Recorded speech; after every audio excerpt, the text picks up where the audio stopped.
I would now like to introduce the San Antonio Chamber of Commerce President and CEO, Richard Perez. Thank you, Martin.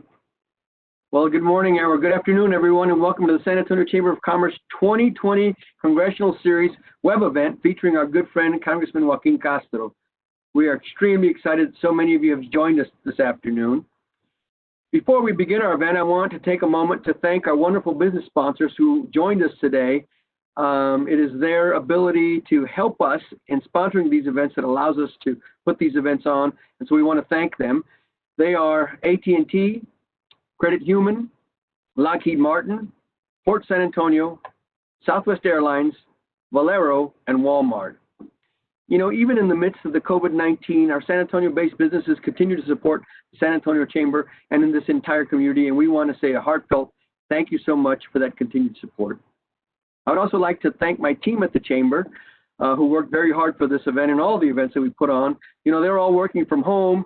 They're hunkered down, but they're still cranking the work out and still keeping our focus on all of our members, on all of you, and the larger community to stay engaged and keeping you informed about all of the available resources that we have in these terribly unprecedented times. All right, now on to the program. As you all know, our highly anticipated Congressional Series provides a fantastic opportunity for our businesses and community leaders to hear directly from our members of Congress about the most pressing issues facing our nation. Amid this pandemic, these gatherings to hear from our elected leaders have never been more necessary. During today's event, we will hear directly from Congressman Castro about his thoughts on the recent surge of COVID-19 cases in Texas and what it means for the state economy. He will also tell us a little bit about his expectations for the next federal recovery package, thoughts on reopening schools, and where we are with a vaccine and treatment for COVID-19. Please remember, ladies and gentlemen, that we also want to hear from you. If you have any questions for Congressman Castro, please put them in the Q&A box, and we'll get to them at the end of the program. Now it's my pleasure to introduce our guest. Since 2003, Joaquin Castro has represented Texas's 20th Congressional District, which covers a large portion of San Antonio and Bexar County.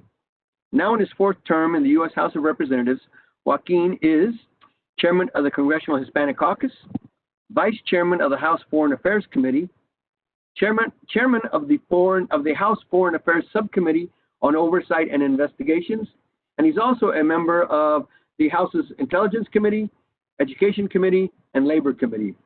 And I had the pleasure of tuning into a U.S. Global Leadership Coalition meeting back on the 19th, where Congressman Joaquin Castro was the featured speaker, and he talked just about general global engagement, and he has a tremendous mastery on foreign affairs and all the things that we're involved in as a country and those things that we're not involved in. And he's got really good, strong opinions on all those things. So I want to commend him for that focus and that expertise. Prior to serving in Congress, Congressman Castro served for 10 years in the Texas legislature, where he served and became an expert in public education issues. Having experienced America's promise firsthand, Joaquin wants to help build out what he calls the infrastructure of opportunity, so that future generations will have the same chance to pursue their own American dream. He believes that just as there's an infrastructure of transportation that helps get people from one place to the other, there's also an infrastructure of opportunity that helps Americans get to where they want to go in life. That includes great public schools and universities, a sound healthcare system, and good-paying jobs. Joaquin is a native of San Antonio and a good friend of the San Antonio Chamber of Commerce, and has provided me personally with excellent intelligence on such things as the USMCA, which just went into effect on July 1st. Congressman, thank you for that. And with that, I'll turn over the microphone to you. And I know you've got some introductory remarks, and then we've got questions that we'll start receiving from our participants, and then we'll go from there. Welcome. We're glad you're here. Thanks for joining us. Yeah, absolutely, Richard, and it's great to be with you. Good to see you, even if it's over WebEx or Teams. Thank you to the Chamber for inviting me to be here. This has been such an incredible time in our nation's history, and the impact on our community, both in terms of the health impact and the economic impact, has been quite devastating. Early on in the pandemic, we helped thousands of people who, for example, were trying to reach out to the Texas Workforce Commission because, as you can imagine, the workforce system was not set up to deal with that volume of people that were calling in to get unemployment benefits. So myself and my office spent a lot of time helping San Antonians get their unemployment benefits, also helping get out information about where people could get tested for COVID-19 and other healthcare questions and concerns. So that has been, I mean, as it has been for everyone, that has dominated my work for the last few months, is making sure that we take care of San Antonio and that people get what they need. The Congress has also passed several rounds of coronavirus legislation to pay for testing, tracing, and treatment of the coronavirus, and also for individuals and families to make sure first that folks got a stipend of $1,200, even though that's something I've said throughout this time that I don't believe that it's enough for families and for individuals. It also included in the legislation the $600 a month of unemployment assistance, which I believe the Congress needs to extend. That's going to end at the end of this month. I think we got to go over there and extend that when we return to Congress next week. And there are other issues that people have been very concerned about. Evictions, for example, which have been frozen, but we want to make sure that that we do something so that people are not getting evicted, or so that they don't have 3 or 4 months of a balloon rent payment or a balloon car payment and other payments that put them completely underwater financially. So the Congress is still grappling with all of this. And then the last thing I'll say before I turn it back over to Richard is that your voice really matters. It's really important because the Congress right now, the United States Senate is looking at what's known as the HEROES Act, which was passed by the House of Representatives. Some of the things that I just discussed were included in what the House of Representatives passed: more financial assistance, other health care protections, and that's being considered right now in the United States Senate. So I hope that you'll lend your voice to making sure that the Senate passes a good bill and that the president signs it, because y'all know this has been devastating for San Antonio. You know, the coronavirus has surged here in the last 3 weeks or 4 weeks. You know, we're breaking records on the number of infections. The death toll, unfortunately, continues to go up. My own stepmom passed away last Friday from COVID-19, and my dad tested positive and is still positive after 2 tests. And so we're hoping that he makes it out of the woods with no problem. But that's the case for so many families. You know, even if they didn't have a family member that died, people that have gotten infected or had to go to the hospital and get treated. So this is obviously a very serious thing. Also, the last thing is I would ask people to be sure to wear a mask and to stay socially distant from folks, so that we, as a courtesy, we respect each other, we show that courtesy to each other, and we try to stop the spread of this virus and finally kill it off so that we can get back to quote unquote normal. With that, Richard, I'll throw it back to you. Thank you, Congressman. We appreciate your words. We appreciate your focus. Indeed, those programs that you talked about have indeed helped buoy some of you know, the folks that have been worse off. And so thank you for that. And I know that we've got another round. And in fact, so we've asked people to submit questions ahead of time, and of course people can submit now. So we've got a series of questions. And so with that, I'll start with that.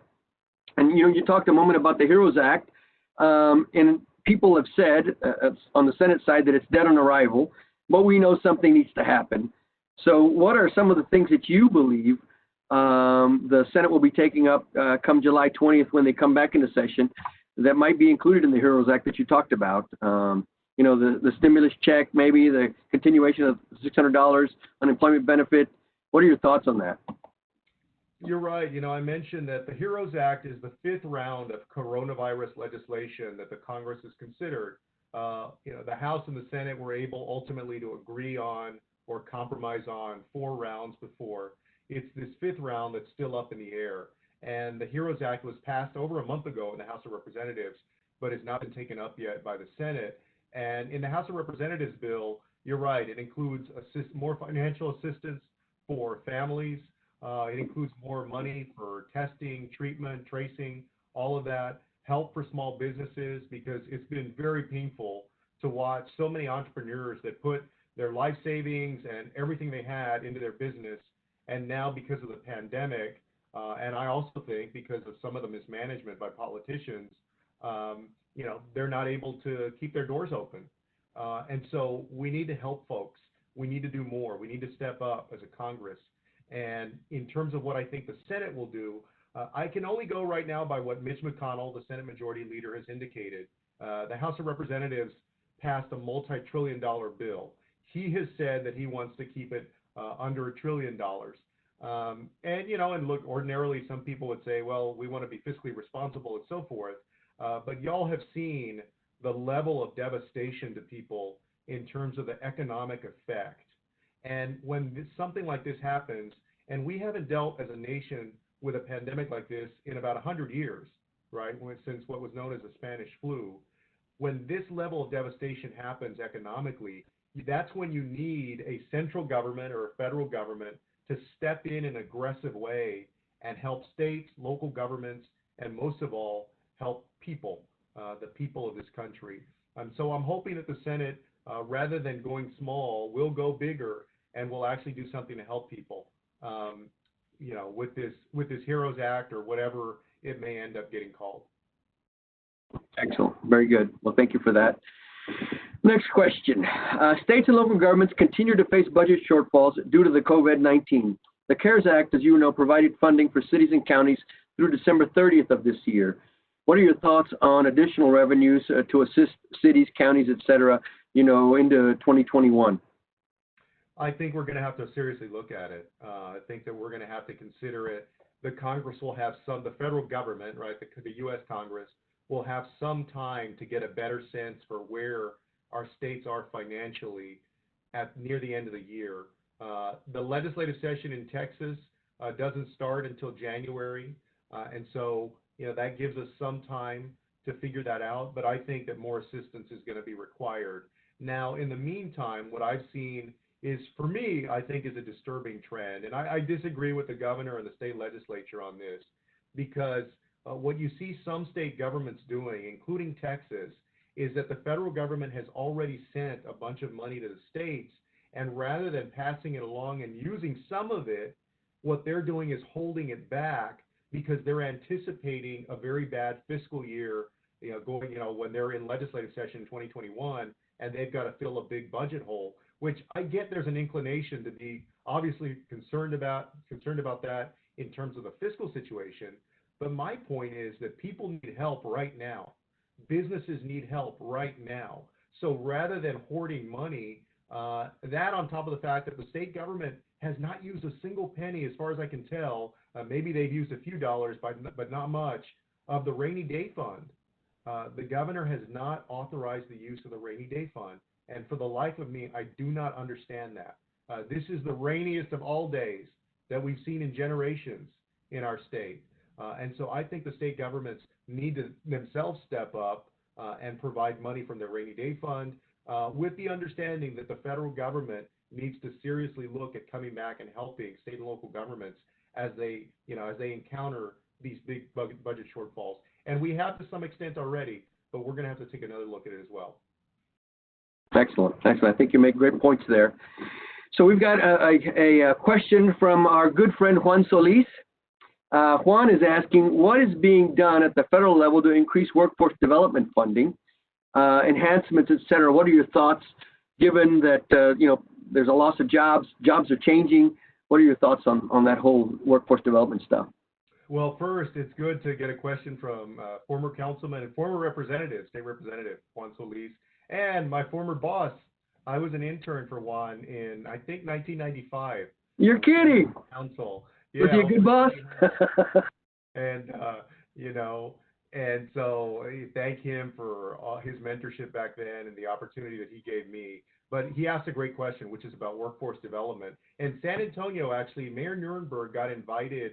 And you know what? I haven't checked with him. I had extended the invitation to him, and I didn't check with him whether he actually did it. But he got invited to go testify in front of the special committee that was set up in the House to deal with coronavirus legislation, appropriation, so forth, because specifically San Antonio was doing a good job in terms of using our money that we've received on workforce development. And so I think it's something that we're going to have to continue to work on. And the reason I say that, or continue to commit to, the reason I say that is because y'all know that, unfortunately, some of the businesses that have closed down are not going to make it back. They're not going to be able to open their doors again. And so that means that some of the people who work in those businesses, they're going to have to go find other work. Some of those folks will have to be retrained to go work in other fields. And that means that you need workforce development funds and resources to make that possible for people to do, so that they can find fulfillment in a new career, a new path. And so that's critically important. The Congress has already committed some money to that. But again, with the HEROES Act, you would see even more money for workforce development. Excellent. Well, I know there's a big focus on the resources that you all already sent to the city to this point to really put it into help small businesses, workforce development, a variety of different things. But it needs to be spent, as you well know, by the 31st of this year. And so the opportunity to forward that into the next year is really going to be key. So thank you for that. So here's another interesting question. So there's been some criticism that larger businesses are benefiting from emergency small business loans. In response, we've heard that Congress may be imposing new limits on aid to employers and workers in the next relief plan. What are your thoughts on that? Richard, this is one of the probably the biggest criticism that I've seen of the PPP program and the small business loan programs is that, especially after the first round of legislation, what happened was that you had a lot of small businesses that didn't have a permanent or ongoing relationship with a lender. And so they got beaten to the door by other businesses, including some larger businesses that are set up basically as subsidiaries of larger corporations. And so that was a problem. And so we came back in that second round of coronavirus legislation that dealt with this, the PPP program, and we modified it so that there was a set aside for basically institutions that are on the ground and lending money to small businesses, institutions that are making microloans, for example, although many businesses are requiring more than microloans right now, obviously. But there was a huge billions of dollars that was set aside for those institutions in particular because they are closer to the people, so to speak. Now, the question you ask is, even going forward, what changes may be made? Well, I mean, there's conversation. I've heard different things about what kind of limitations could be put in place. You can limit it. You could limit loans by the number of employees that a business has. You can limit it by the gross or net revenue of a company. So all of those are ideas that have been floated, but so far, none of that there's not been a final agreement on any of it. But I would encourage y'all, to reach out, especially the folks that are members of the chamber that have experience with the program now, having gone through it. Please share your opinions with me, with Lloyd, with Henry Cuellar, with Will Hurd, with all of us about how you think these programs can be improved. Because it's the people that are going through it, I think, that have probably the best ideas on how to improve it. Great point. And I can tell you, whenever I've talked to someone, and I've talked to many people, businesses, about the PPP and, the idle loans and all that, they're so appreciative that the programs, number one, exist. But where they start kind of, getting on their haunches is just dealing with the complexities of the program and what actually constitutes forgivable. What is forgivable under the program? Things like that. So the exact things that you're asking. So hopefully everybody that's within earshot, please send those to us. We can certainly send them to the entire delegation, or they can forward them on directly. But these are the kinds of things that, of course, will help you all hone that program going forward and make it that much better. Yeah, I mean, one more comment on that, Richard. I think you bring up a good point, right? Because there's still money, there's billions of dollars still available for loans in that second round of CARES package, right? Some of the concern that we got from business owners was the complexity of the loan, the allocation of the loan in terms of what they could use it for. But I mean, it's a balance because you want to make sure, you're going to have you're going to have a lot of people that act in good faith and do what they can to make sure their employees are taken care of. But as you know, you're also going to have folks that instead of, passing that money along to their employees, because remember, it's the Paycheck Protection Program, Instead of doing that, they're going to pocket some of that money, or they're not going to spend as much of it as they should on employees. So the Congress had to balance, and the executive branch had to balance all of those things in coming up with the legislation, but also with the rules on the program. Yeah, I think that's right. When you're dealing with billions of dollars, and we, really pushed it through, in record time, to be very honest with you. I commend you all for having that kind of foresight and willingness to do it, to get some resources out to help people. So it's not a criticism. It's just, as we're going through the program, to just hone it so that it works better for you all and for the businesses on the ground. So excellent work. Absolutely. Here's an interesting question. This is regarding, the $600 extra that, people are getting right now that ends at the end of the month, the $1,200 check. Do you think that the next stimulus package could be based on tax returns to make sure that the right people are getting the resources? That's an interesting question, and it's something that's been discussed, right? And look, I'm gonna think out loud here a little bit in terms of, because of the speed at which Congress is moving, and also we're moving at that speed because people are financially devastated, right? So there's been questions. Well, do you mean test this? Mitch McConnell talked about maybe only giving a check to people. I know you asked about unemployment, but you asked about giving a check to people who make under $40,000 a year, right? The answer is that it may be possible, but part of the challenge that you face is dealing with the enormous bureaucracy of figuring all that out, right? For example, the IRS now, if you look at how often they audit people, in other words, an audit representing the ability to make sure that somebody's taxes are properly filed, that they're not cheating on what they're paying the government and so forth, the number of people they audit is fairly small compared to the number of people that are actually filing tax returns. So to answer your question, I think for anything like that to happen, I think what you're going to have to do is figure out, as you mentioned, who is unemployed and can verify that. But that also adds layers of bureaucracy to what's going on. We don't want people taking a check and we don't want people working and then also taking an unemployment check, right? So yes, you have to make sure that people are not double dipping in that way. But there's also the question of, besides the unemployment part, who gets the extra? If we do another $1,200 check for individuals, who gets that $1,200, right? So all of that, in order to administer those programs, all of that becomes incredible amount of work that the bureaucracies have to do, and that means that it slows down the process of people actually getting the help that they need. Makes sense. So a question from me directly. So regarding the whole stimulus and the PPP, one of the groups that were left out was 501c6s, like a chamber, like the Visit San Antonio. I know that you've been helpful in trying to get some of that moving forward. There's been some movement on the Senate, but it just hasn't quite reached a place where it can be consummated. What are your thoughts on that as an opportunity going forward?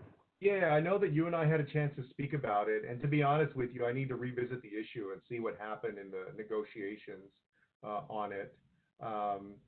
So yeah, I'll follow up with you offline. Okay, great, thank you. So got another question. This one's from our good friend Jim Campbell.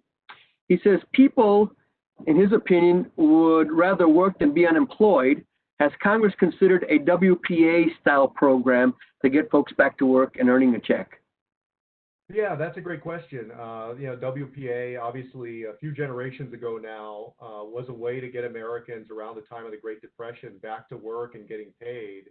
And so the answer is yes. I think even with what the House of Representatives did in the last few weeks on passing this massive infrastructure bill, I believe it's $1.5 trillion, that's an attempt to basically say, hey, this is a way for people to be able to go back to work.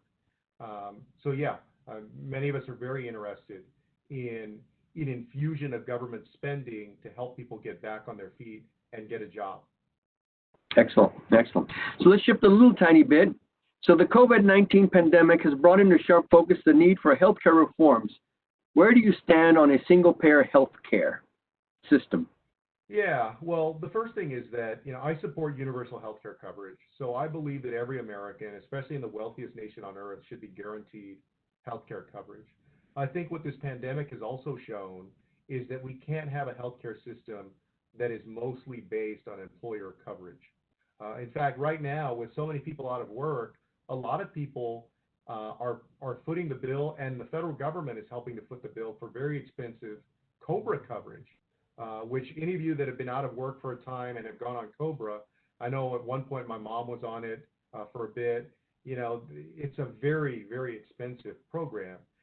So I believe that everybody should be guaranteed some kind of health care, whether we call it Medicare for all or something else, that the default should be, at least the default should be that people are able to get that. They're able to be enrolled in it, and that they're protected against a future situation like this, or just against the fact that, in everyday life, people lose their jobs, and that means they lose their health care coverage, and a lot of people can't afford COBRA. And so, they try to go 6 months or 3 months or whatever it may be, hoping that they don't get sick or that they don't get in an accident or anything like that. And we have to do better as a nation to make sure that we cover people. I think that's an excellent point, and I hadn't really crystallized in my mind that you're right. A lot of folks get their health care from their employer, and if your employer no longer is employing you, then what happens? Yeah. I hadn't really thought about that, so I'll have to really think about that. That's a big one. Changing subjects just a hair. So both the President and Education Secretary DeVos have issued federal funding threats to schools that don't fully open in the fall. However, many teachers and parents, of course, are concerned about the risks associated with reopening schools too early. What are your thoughts on this most critical issue? Yeah, this is a hotly debated issue. My wife and I have a 4-year-old and a 6-year-old, both school age, and we're going through this process right now of figuring out whether we should, Northside, we're in Northside, they said that I think they intend to have people back physically in schools, but also are going to offer online learning. And number one, in terms of Betsy DeVos and what she's trying to do, I wouldn't force anybody to go back to school physically. I'm still skeptical, given the surging numbers of COVID-19 in Texas, that people are actually going to be able to physically go back to school in any kind of mass way. The reason I say that, some of the debate is, well, kids seem to be, proportionally speaking at least, less at risk for getting infected by COVID-19, and then if they are infected, for the actual physical effect on them. That may be true, but remember, you've still got the teachers, the cafeteria workers, the custodial staff, the administrators, and so forth, and you have all those kids that when they leave the school, if they do pick something up, if they do pick up the virus, they're going back into households with parents who are older, many of whom now in Texas, you have kids that live with their grandparents who are serving as their parents. And so there's a lot of risk factors that we need to consider here. And I hope that the Department of Education will not be heavy-handed in terms of prescribing or requiring that schools physically open up in order to receive federal funding, or somehow try to withhold federal funding from schools who go online. In fact, I think yesterday, 2 of the largest school districts in California, LA Unified, which I think may be the largest school district in the country, and then San Diego Independent School District, said that they're going to go online only for the fall. And to be honest with you, Richard, that may be where we get in Texas. I think we still have a little bit of time to make a decision, but that may be where we get before it's all over because of the situation that we're in now. Well, my kids are old now, so they're not in public schools anymore. However, I think, and my wife and I have talked out loud about what would we do. And a lot of my staff, they have little ones like yours, and they're torn. They don't, they're afraid, and it's a tough spot to put someone in for sure. And look, I think there's, there are a lot of folks that are concerned because they really, especially, it's already happened to people for the last few months, but they're having trouble. The people that still have to go to work, if you're a single parent and you have a child that's not going to school, I mean, that's a real problem. Right now, you've got to pay for childcare somehow or have a relative come over or something. And then even in terms of workers' productivity, some people are better at being able to balance both doing their own work for their employer and then also trying to help their kids learn. That's a whole other topic, is the effectiveness of the distance learning that we're seeing right now. My son, who's 4 years old, he's at a critical point because he's learning to read. And I'm not confident that if we do distance learning let's just say next semester, that he's going to develop in the same way that he would, obviously, if he was back sitting in a classroom in front of a teacher learning how to read. Yeah. Well, one of the first web events that we had, like this one, we had someone from Region 20 to talk to us about homeschooling, right? And basically everybody was homeschooling, at least in some form or fashion. And the thing that I picked up from that was you can't break them, right? Don't be afraid that you're going to break your child, right? Do the best that you can, pull the resources that the school districts are providing and use that to the best of your ability. And eventually when schools will start again. That was, 4 months ago, and now we're looking at when are schools going to start again. So It's really a very difficult topic for sure. Yeah. So next question, and you talked about it a little bit, the Moving Forward Act, the $1.5 trillion infrastructure bill. We talked a little bit about the WPA, putting people back to work. What is the focus of the Moving Forward Act? Is it roads, bridges? Is it a little bit of everything? And what are your thoughts on what the Senate might do? Yeah, it's all of that. I mean, what you would think of as infrastructure generally. And what's fascinating here is if you remember early on, President Trump's first term is almost up. But if you remember early on when commentators and so forth were asking the question, well, President Trump and Democrats seem to be so far apart on things, what do you think they can work on together? And one of those issues was transportation and infrastructure. And so I'm interested to see how the United States Senate handles this bill, and whether they take it up. I think that they will, but also, what kind of resources they commit to this bill. As I mentioned earlier, it could be an infusion of funds to put people back to work, but also every year we get from the engineers an assessment of the poor shape that our infrastructure is in, our roads, our bridges, and so forth, to go ahead and start to remediate those things now. So I'm hoping that the Senate will pass a comparable bill to what the House has passed, which would be a healthy investment in infrastructure. Well, I can tell you we're pushing for it. We certainly believe and see the infrastructure needs in this community and in this state. So you've got some willing partners in this chamber, so know that for sure. Changing subjects a little bit more. According to the new rule issued by ICE, international students who are pursuing degrees in the U.S. will have to leave the country or risk deportation. In response, of course, Harvard and MIT and a slew of other colleges and universities have sued, arguing that students returning home, to their countries doesn't make a lot of sense. I know that you've been a big supporter of DACA, of things, comprehensive immigration reform. Tell me about your thoughts on this whole new rule and what that might look like going forward. Well, look, unfortunately, it's part of what we've seen from President Trump and his administration. If you think about it, right now, the United States has closed itself off to the world for the longest period that we've seen. I don't know if I want to say right now that in our history, but certainly in modern times.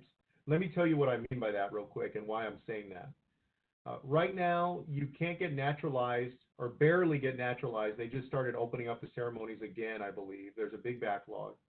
Barely get naturalized to become a citizen. So in other words, the people who already passed the citizenship test, the administration basically froze for a long time the naturalization ceremonies so they officially become citizens.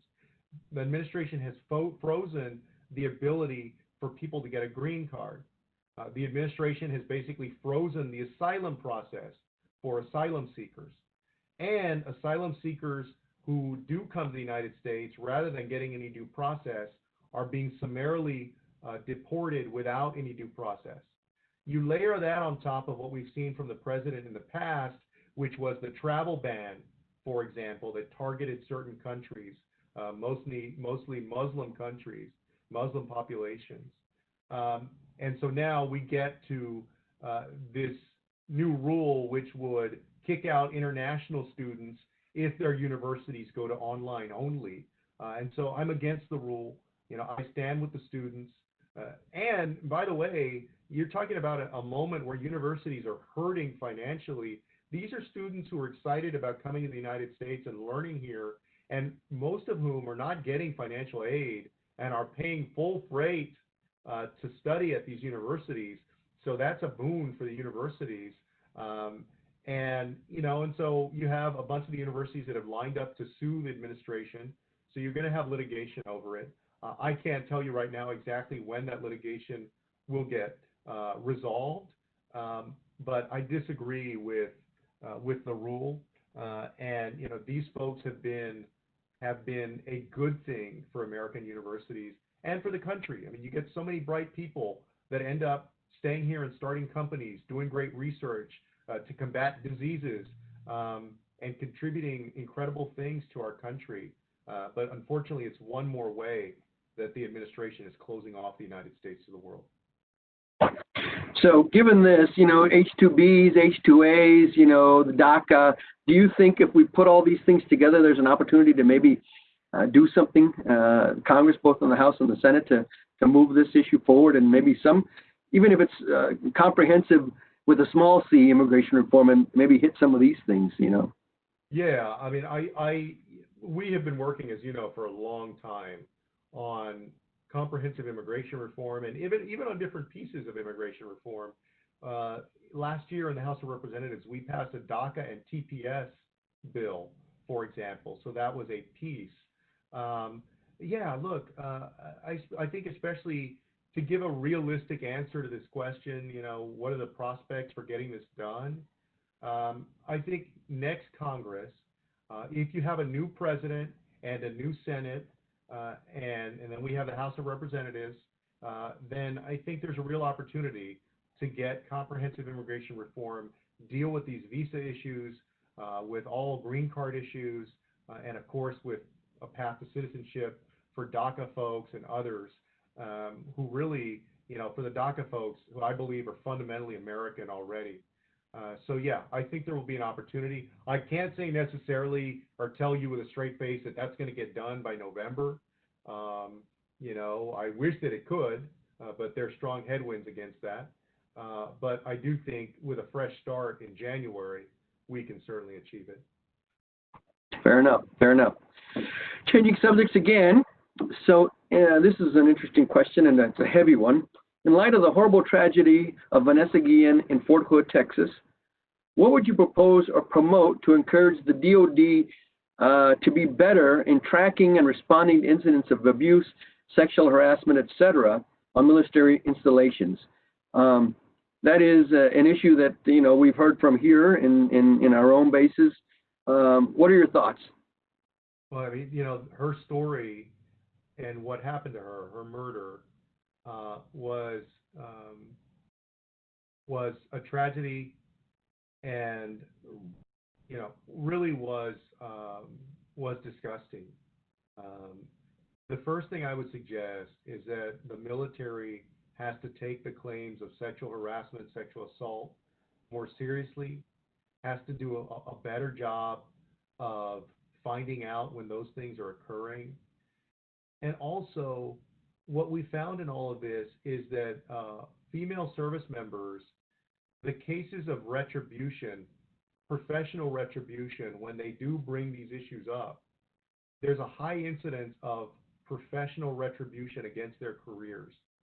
So one of the things, sadly, was that, from what her family indicated, she may have been scared to bring up the fact that, there was a superior officer who walked in on her in the shower.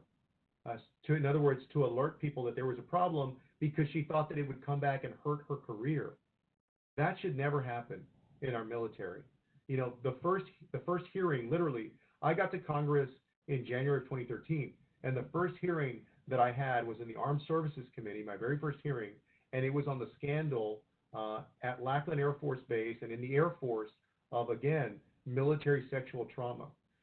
And so the military's got to do a better job of protecting our female service members, and specifically Fort Hood has to do a better job.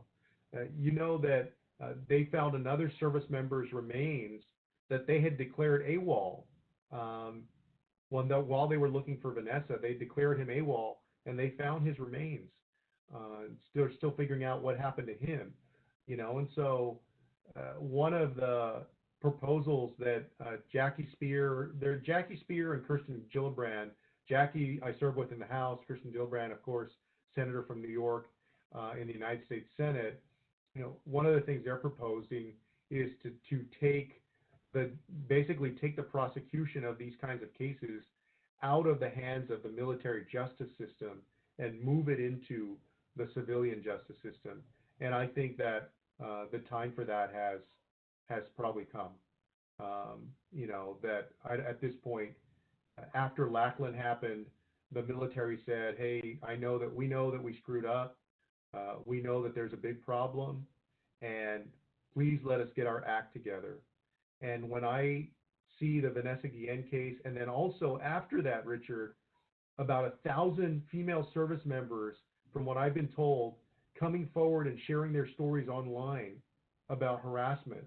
When I see that, to me, what it means is that this problem has not been solved, and the military has not done what it needs to do. And I think that it may be time for stronger change than what we've seen in the last 7 years or so since the Lackland issue. Well, and as you well know, you know, we've got just a problem with abuse, you know, here in the civilian world, right? I mean, and then the pandemic has just made it even worse.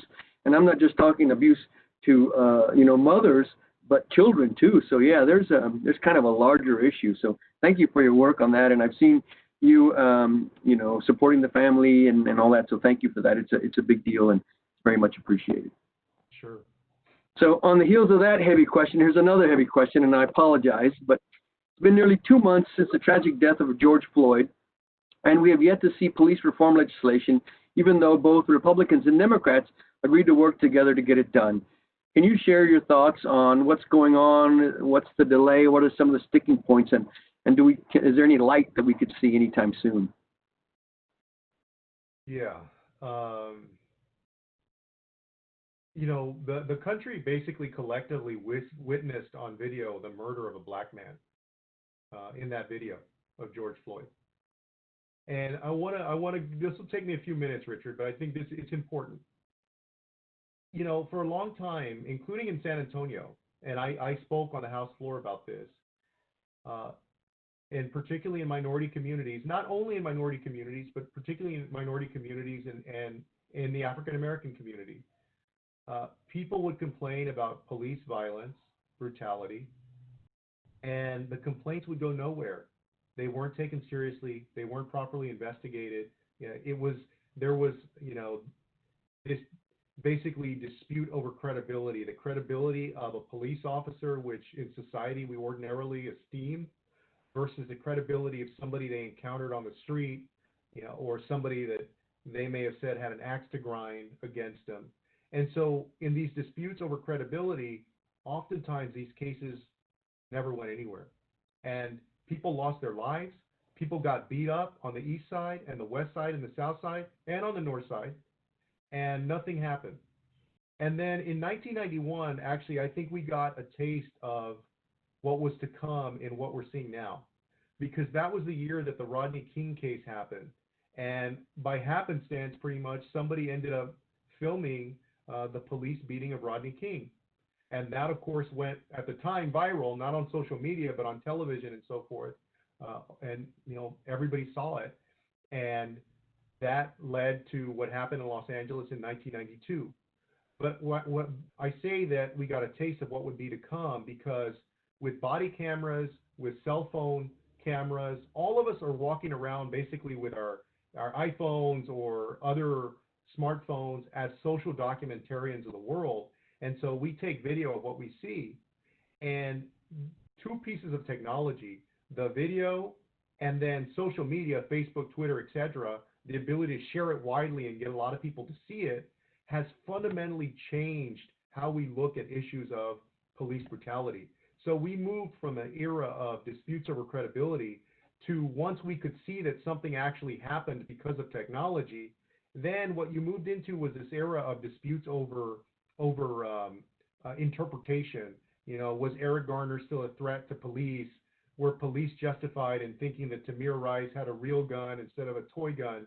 I think what changed with George Floyd is that video was so conclusive that it left no room for interpretation, because the police officer had his knee on his neck, and there were bystanders who were telling the officer that he was going to kill George Floyd, and that's exactly what he did.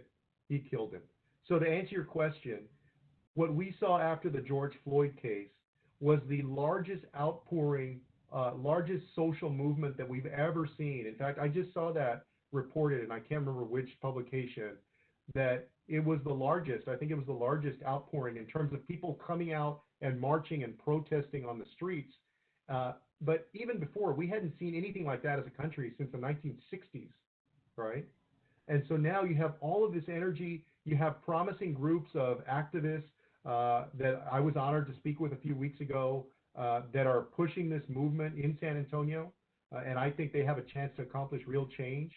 But all of that energy, all of that activism has to turn into real reform. It has to turn into something, not just marching on the street, but changes at City Hall, in the state legislature, in the federal Congress. And each level of government right now is complicit in bad laws and bad policies that end up permitting police brutality. And so the House passed the Justice in Policing Act, the George Floyd Justice in Policing Act. The Senate, again, has not taken that legislation up. If they're not going to take that up, then they should be able to pass something on their own. And I know there's been a dispute in the Senate about what that should look like, but whatever it is, it should have real teeth. It shouldn't just be a surface level, a little shine to the current system that we have. It's got to be real reform. And then you've got to go, and I think you end qualified immunity. You've got to change the collective bargaining agreement. I know that in San Antonio, I've had disagreements with the police union here because I stood against the collective bargaining agreement that was passed in 2016, I believe, the last one. You've got to change the collective bargaining agreement, or these cases are going to continue to happen. We're going to see people lose their lives, and not just lose their lives, but there's so many other cases of people that get hurt, people that suffer permanent psychological and emotional trauma because of this. So it's something that as a country we have to get done. Well, thank you for being a champion on this issue. Having served on the city council and having gone through one iteration of the collective bargaining agreement with the police department, man, oh man, it is so difficult when you have a very strong union on one side that's well capitalized, and making those changes, which we all know are necessary and fundamental, but getting them to do it, it's a give and take, and boy, oh boy, it's so difficult. It's not an easy issue, but I'm glad that there's a focus on it. I'm glad that you focused on it. You've been a champion for people's rights, all people, and you've been articulate, and you've been a friend of this chamber and this community. So thank you for your service. You're just, one of the blessings that people don't know, Joaquin, is that you and the other members of this delegation are really studied and smart. They're focused, they care, and they're really y'all are working every day for us. And sometimes we don't see it. I've seen it because I've seen you in action. I've sat next to you and seen you work. You have a heart that's a heart of a servant. And so thank you for your service to this community. We're at the end of our time, and so I know you've got to run to do something else, but I just want to say on behalf of the San Antonio Chamber, thanks for your focus. We might not always agree, but I always know that you're working for this community in the best way that you can and the best way that you know, and it makes a difference. Well, thank you, Richard, and thank you to the folks at the Chamber, and of course, reach out whenever I can be helpful. You have been. All right, very good. Well, I'm going to go ahead and close it. Thanks very much. Again, thank you for being with us today. And for our viewers, remember that if you asked a question and we didn't get it asked, we'll submit it to Joaquin's staff. They've committed to answering the questions, and so we'll put that on our rapid response website so that you can see those.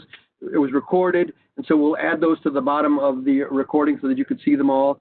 I want to again thank our business sponsors for their sponsorship. Again, those are AT&T, Credit Human, Lockheed Martin, Port San Antonio, Southwest Airlines, Valero, and Walmart. And I'll close by reminding everybody that today, and we have a bunch of events coming up. You heard them at the beginning of the event, the kickoff of this event. But today is the day to go out and vote. And the polls are open till 7. Please go out and express your opinion on who you'd like to see in office. It's extremely important. I know that it's a little different now because of the COVID, but we're seeing record numbers of people going out. So please do what you can, do your part, and help us. And finally, remember to fill out your 2020 census. We must make sure that we get counted, that all the people in this community get counted. A fair count means that we will get resources into this community to help us continue to improve and to move this community forward with school lunches, with roads, with bridges, with many number of things that we need in this community, and we certainly need it right now. And so with that, ladies and gentlemen, I say thank you for joining us. Be safe, be kind, be healthy, and we'll see you soon. Take care. Bye-bye.